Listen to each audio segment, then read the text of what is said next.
Bom dia, nono ano. Bom dia, meus queridos. Olha aí, Marcos Frazão, mais uma vez com vocês em uma aula remota.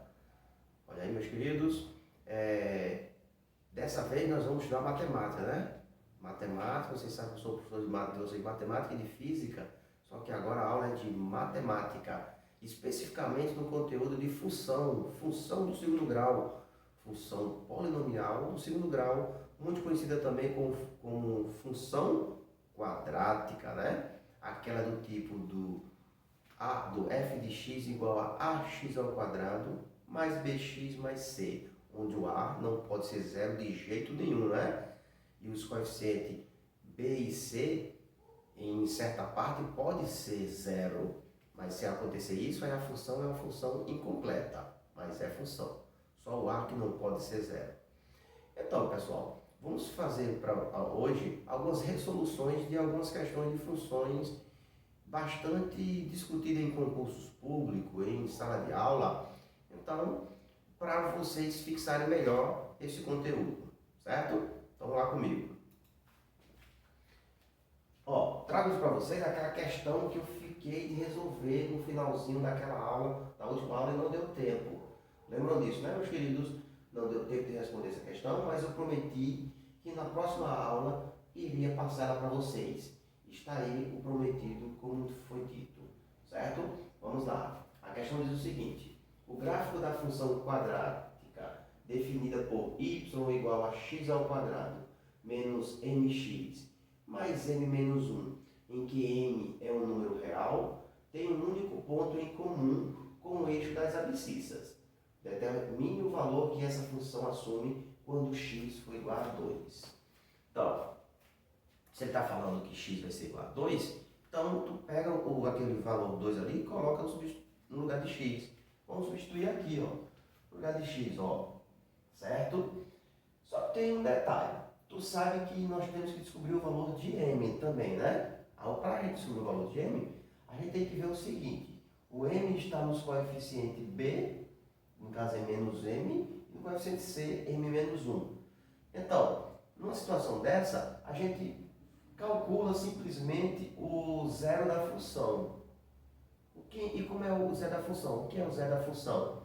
É simplesmente descobrir o valor de x, certo? Descobrir o valor de x colocando zero no lugar de y.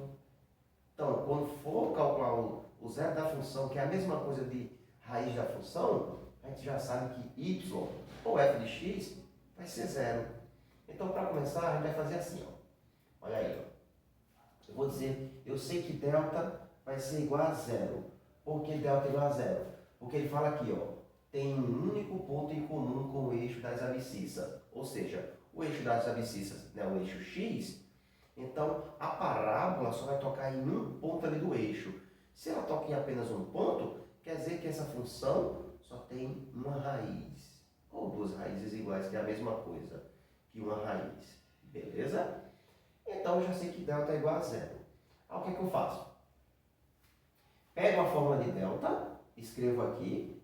Isso aqui, pessoal, que já está adiantado. Mas a fórmula de delta vocês sabem que é b ao quadrado menos 4 vezes a vezes c.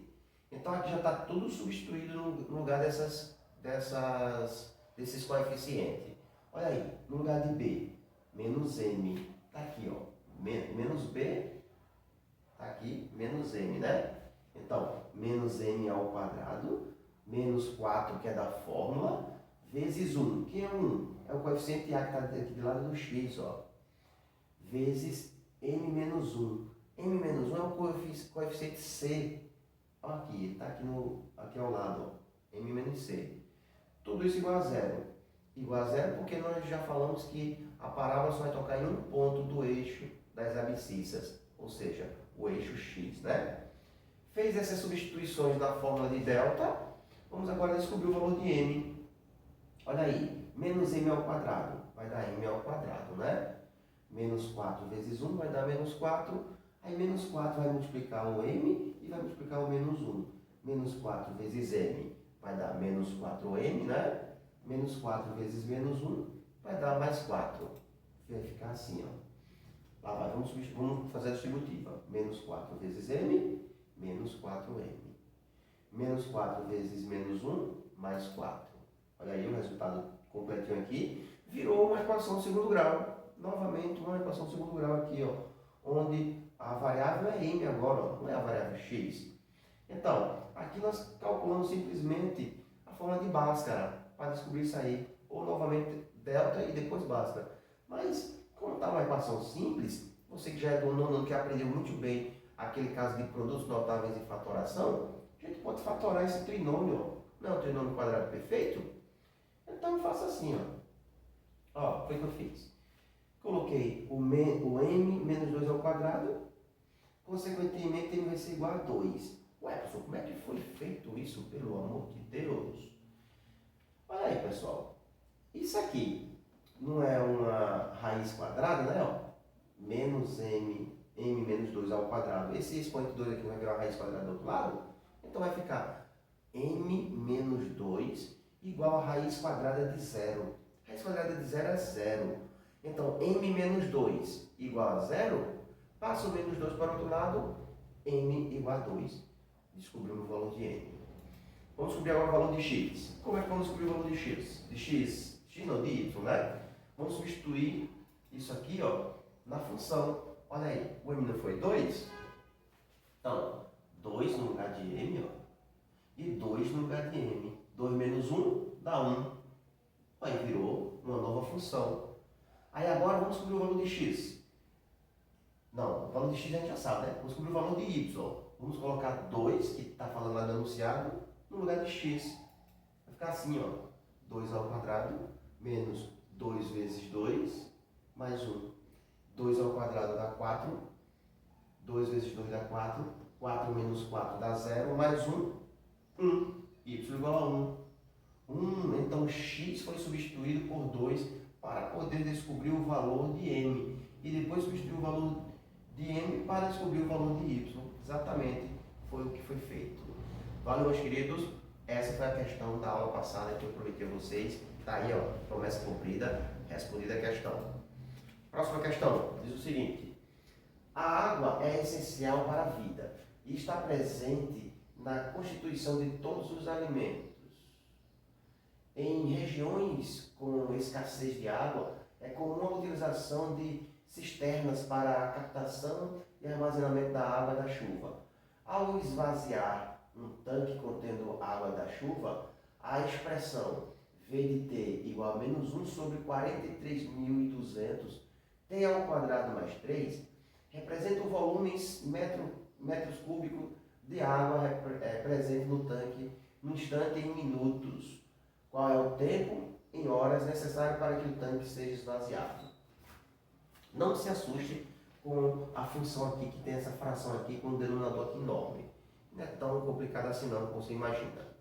Numa situação dessa, a primeira coisa que vocês têm que fazer é novamente calcular o zero da função. Ou seja, no lugar de V de T, nós vamos colocar zero, o valor zero, para poder descobrir o valor de T, já que é o tempo que ele quer descobrir, né? Então, vamos lá. Olha aí, ó. O instante que o tanque ficará vazio pode ser calculado considerando V de T igual a zero. Então, vamos igualar a função dada a zero e calcular o valor de T. Então, fica assim, ó. Olha aí, pessoal. Repetimos toda a funçãozinha aqui, só que no lugar de V de T, colocamos zero. Entende? Aí, passa o 3 para o outro lado, ele passa negativo, ó. Agora, vou multiplicar esse valor vezes menos 3, ó. Ficou assim, ó. Nesse caso, esse menos aqui, ó, vai ficar menos esse valor vezes... Ele foi negativo, tá? Aqui negativo veio para cá, tá vendo? Multiplica agora 3 vezes ele, que dá isso aqui, ó, 129.600. O 2 vai virar raiz quadrada do outro lado. A raiz quadrada desse número é 360, no caso, 360 minutos. Só que ele está falando ali em horas, né? A resposta aqui pode ser em horas, não é isso? 360 minutos será igual a 6 horas. No caso, esse 360 é só tu dividir por 60. Dividindo por 60 vai dar 6 horas. Ou seja, letra D é a resposta dessa questão. Bacana, né, pessoal? Chegamos aí a mais uma questão resolvida. Tá vendo que não foi tão difícil? Porque os números são altos. Mas mas não é tão difícil como você imagina, beleza? Vamos ver o que o Minions fala. Nesta situação foi calculado o zero da função. Exatamente, Minions. Próxima questão diz: a parte interior de uma taça foi gerada pela rotação de uma parábola em torno de um eixo Z. Pessoal, o eixo Z que ele fala, ó, aqui, ó, eixo de rotação Z. Então é isso aqui, ó, essa retinha aqui, tracejada aqui é o eixo de rotação Z. Então vamos lá. A figura real que expressa a parábola no plano cartesiano da figura é dada pela lei da função. Olha essa função aqui, ó. Isso aqui é 3 meios, 3 sobre 2, viu? De x ao quadrado menos 6x mais c. Esse coeficiente c está aqui, pessoal. Ó. Olha onde a parábola está passando. Ó. Onde c é a medida da altura do líquido contido na taça em centímetros, sabe-se que o ponto V na figura representa o vértice da parábola localizado sobre o eixo x. Nessas condições, a altura do líquido contido na taça em centímetros é? Então ele quer saber, ó, esse líquido aqui todinho, ó, quanto é que é desse líquido, a altura desse líquido, ó, daqui para cá. No caso, ele quer descobrir o valor de C. Olha, vamos traçar o eixo x, o eixo y e a parábola. Veja aí, ó. Tá aí o eixo x, o eixo y e a parábola. O eixo x está aqui, ó, onde a parábola toca ele aqui, ó. Certo? É justamente a altura do líquido que nós vamos descobrir. Então, nessa situação, a primeira coisa que a gente deve fazer é o seguinte, ó. Olha aí. Desta forma, sabemos que f de x igual a zero. Vamos calcular o zero da função novamente, né? Ou seja, vamos lá, ó. Vamos para delta. Aí nós temos o seguinte, lá em delta. Vamos usar delta. Menos 6, que é o valor daqui, né? Ó, menos 6, que é o valor de B, ao quadrado. Menos 4 vezes, que é o valor de A. 3 meios, que é o valor de C, é o próprio C. Aí aqui o que nós temos que fazer? Fazer esses cálculos, né? Menos 6 ao quadrado, 36, menos, aqui foi feito assim, ó, 4 vezes 3, 12. 12 dividido por 2, 6. Repete o C. Passa o 36 para o outro lado. E o 6 para baixo, 36. 36 dividido por 6 deu 6. Quer dizer que acabamos de encontrar o valor de C. Ou seja, a altura desse líquido vai estar 6 centímetros de altura nessa taça. Beleza, galerinha? Olha aí, meus queridos. Então, agora só foi preciso utilizar a fórmula de delta. Exatamente. Só usamos a fórmula de delta para encontrar isso. Então, meus queridos, chegamos aí, ó, a mais um final de uma bela aula, bastante produtiva. Espero que você tenha entendido. E agora vamos praticar. Meus queridos, forte abraço a todos. Fique com Deus.